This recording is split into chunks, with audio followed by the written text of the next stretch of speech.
I want you to think about this. If you had trouble stopping Western Carolina's offense, what do you think is going to happen against Tennessee, Josh Heupel, a.k.a. Bobby Hill, and Nico Iamaleava?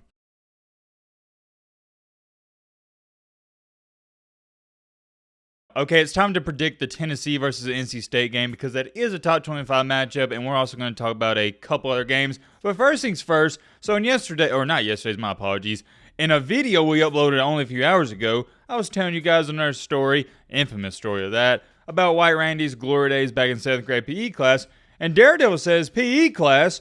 So it wasn't even organized football? And here's my rebuttal to you, Daredevil. What are you talking about? PE class is organized football, and don't you ever disrespect PE class again, because that was some of the best memories with the boys. Talking about PE class ain't organized football. That's about as organized as it gets. And here's the craziest comment. Someone said, Matt B. Bald, don't disrespect Michigan again. Why did you even have to throw Matt B. Bald in there? You could have just said, don't disrespect Michigan. Like, what is going on in the comment section? Almost every single comment has Matt B. Bald in it for no reason or something to do with Bald. You know what? We're going to have to start the strike system again. We did this last year. 3 strikes in your band for La Elmo. That's the username. That's 1 strike, buddy. As a 52-year-old old white man would say, you're walking on thin ice, pal. Anyways, getting a little sidetracked. We got a top 25 matchup with NC State and Tennessee. Before we get into that, there's another game that has drawn my interest, and that is Appalachian State and Clemson. Obviously, I got Clemson winning the game, but we know App State is known for giving these Power 5 or now Power 4 teams, I guess I shall say, a tough time. That's going to be one at 7 p.m. to keep your eyes on. I don't think many people have circled that. And also, Oklahoma State and Arkansas. As to where it stands, I assume Oak State's favored. Yep, 7.5 points. I would say that's about right. Arkansas, if you're not too familiar with them, and this game's at 11 a.m., so you can be flipping back and forth between the Texas and Michigan game, or if you got YouTube TV like myself, you can watch like 4 games at once.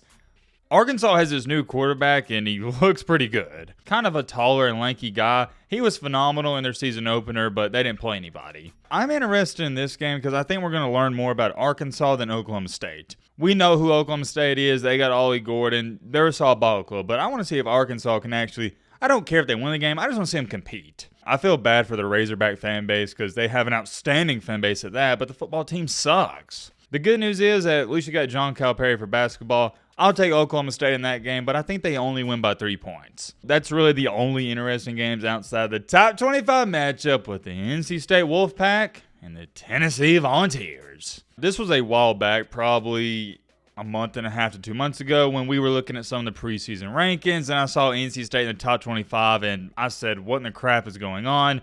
Why are they ranked? And I remember some people saying, well, Matt, come on, man. NC State's solid. They're going to prove you wrong. And what are they doing in week 1? Prove me right. They barely skimmed by, Western Carolina. I was watching this game live. It was Thursday night. And in the third quarter, Western Carolina was winning the game. Whenever you have a big underdog beating a team, I really don't take it serious or even feel the threat of an upset happening until it's about the halfway point to end the third quarter. And Western Carolina for a second had me thinking, dang, they might pull off this upset. Of course they did in NC State. They kind of put it on at the end, but that score is very deceiving. As to why NC State is still ranked, do not ask me. I didn't have them in my top 25 heading into the season, so you better believe after that terrible performance in week 1, I don't have them in my top 25 now. They have good players, don't get me wrong, but I just think they're an average football team. I like Grayson McCall. I like their running back, Jordan Waters, and their wide receivers are okay. Defensively, they're not very impressive. Secondary's not good, and their front 7 doesn't intimidate me, not even to the slightest. I'm not going to sit up here and say Western Carolina had their way with them on the offense side of the ball, but they didn't struggle. Normally, an FCS team, when they're playing a top 25 team, they struggle to get first downs. But Western Carolina held their own, and that would concern me if I'm an NC State fan. I want you to think about this.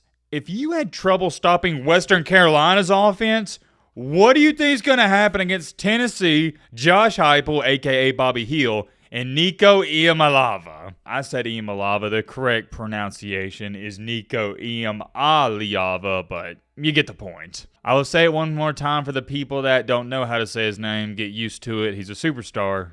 Iamaleava.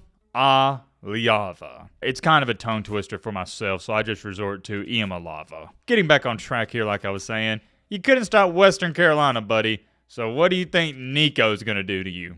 I'll inform you. He's going to light you up. It's going to be pick your poison. Do you want to stop Tennessee's run game? That's fine. Nico, he'll dice you up. You want to try to stop the passing game? That's fine. They'll run all over you. Bobby Hill, who's Josh Heupel, if you ever hear me say Bobby Hill, just know I'm talking about Heupel, is one of the brightest minds in all college football. He's an offensive mastermind. He does an exceptional job of spreading out the defense and mixing up the run and passes. But he is also notoriously known for, if you don't stop the run, he will just continue to run the ball. He won't pass. Fun fact for you, Western Carolina averaged 6 yards per carry against NC State. If you want to be a nerd, it was technically 6.3, but I rounded down. When NC State has the ball in offense, I believe that Grayson McCall is more than capable of beating Tennessee. He's a really good quarterback, but unfortunately, his offensive line has to block James Pierce Jr. If you don't know who he is, you might want to look him up. He's going to be a top NFL draft pick. He's an edge rusher. He is going to wreak havoc all day long, so good luck to the NC State offensive line. And James Pierce Jr. isn't the only good edge rusher they have, and what's scary about it is if you don't double team him, he's going to win every single time.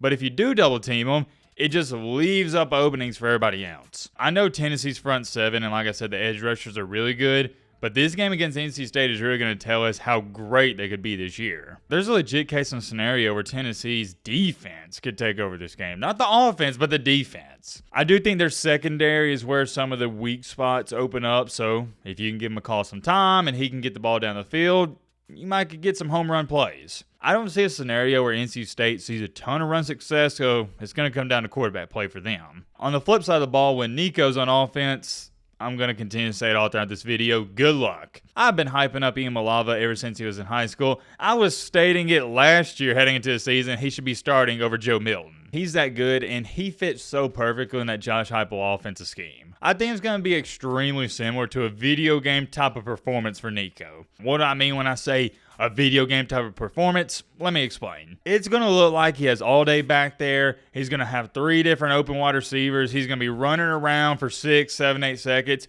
just having a blast. Whereas when Grayson McCall, the quarterback for NC State's back there, I think he's going to be running for his life and getting sacked after 2 or 3 seconds. From top to bottom, Tennessee is just so much better than NC State, it's not even funny. And it's not that I think Tennessee is built like a Georgia. It's that I think it's more so of NC State's not that good in the first place. They're an average team. You put NC State in the SEC, they might win 6 to 7 games. This is an easy pick for me. Give me Tennessee all day long. What was the line again?